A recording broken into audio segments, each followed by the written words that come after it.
السلام علیکم. اچھا، یہ جو سیکشن 5 ہے FIA ایکٹ 1974 کا، تو اس میں بیسیکلی بتایا گیا ہے کہ powers of the members of the agency, یعنی جو فیڈرل انویسٹیگیشن ایجنسی ہے اس کے جو ممبرس ہیں تو ان کی پاورز کیا ہیں. تو اس میں کچھ کلازز ہیں، کلاز 1 2 3 4 5 and 6 کلازز ہیں، اور ایک یہ امینڈمنٹ ہوئی ہے 2002 میں، تو وہ بھی میں ایکسپلین کرتی ہوں.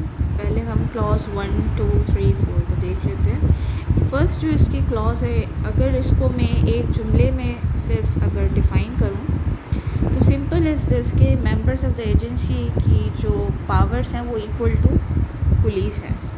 اب وہ ایکول ٹو پولیس کیسے ہیں، وہ ساری چیزیں یہاں پہ لکھی ہوئی ہیں. اگر آپ یہاں پہ دیکھیں relating to search arrest of person, seizure of property etcetera. پھر اگر آپ نے صرف یہاں پہ یاد کرنے والی جو آپ کی بات ہے وہ یہ ہے کہ ایجنسی کی جو پاورز ہیں ایکول ٹو پولیس ہیں، آسان الفاظ میں. سیکنڈ اس کی کلاز دیکھتے ہیں.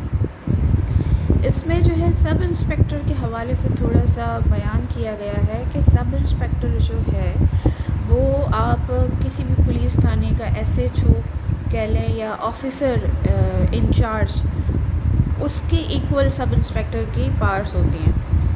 اب دیکھیں یہاں پہ لکھا بھی گیا ہے واضح الفاظ میں that of an inquiry or investigation under this act exercise any of the powers of an officer in charge of a police station in any area in which he is for the time being, and when so exercising such powers shall be deemed to be an officer in charge of a police station discharging his functions as within the limits of his station.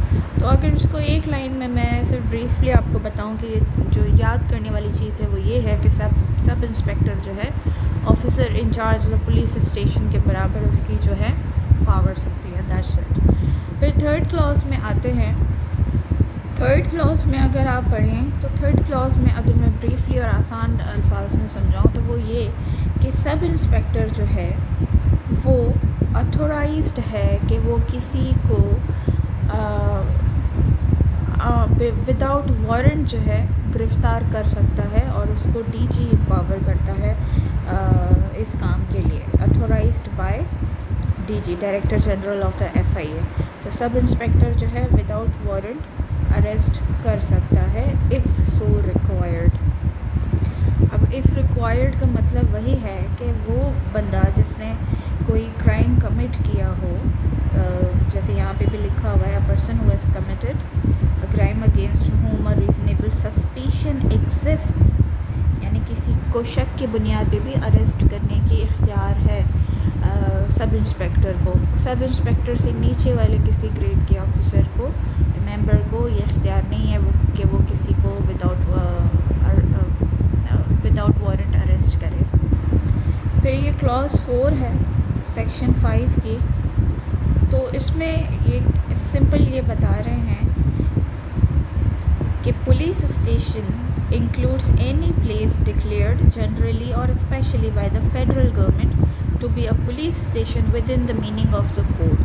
یہ صرف بتایا ہے کہ police station آپ کون سی جگہ کہہ سکتے ہیں، اور لاسٹ ایئر میرا خیال یہ MCQs آیا بھی تھا. یہاں پہ کوڈ مطلب کرمنل پروسیجر کوڈ 1898 کا ذکر ہو رہا ہے. پھر یہ سب کلاز 5 ہے. سب کلاز 5 کو آسان الفاظ میں اگر بریفلی بیان کروں تو وہ یہ ہے سمپلی کہ اگر کسی کیس میں سب انسپیکٹر یا کوئی آفیسر کسی پراپرٹی کو ریموو کرنے کی اجازت نہ دے تو جو آنر ہے اس پراپرٹی کا وہ اس کو ریموو نہیں کر سکتا، اس کو ایکسیس نہیں کر سکتا.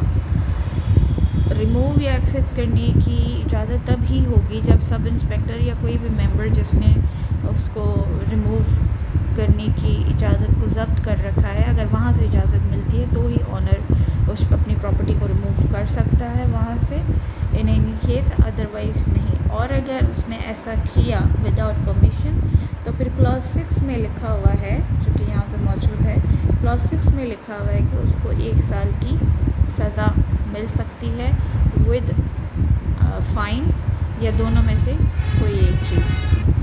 اب سوال یہ ہے کہ کیا کسی بھی پراپرٹی کو جو سب انسپیکٹر ہے یا جو ممبر ہے یا جو آفیسر انویسٹیگیشن کر رہا ہے وہ ضبط کر سکتے ہیں؟ نہیں، ایسا نہیں ہے.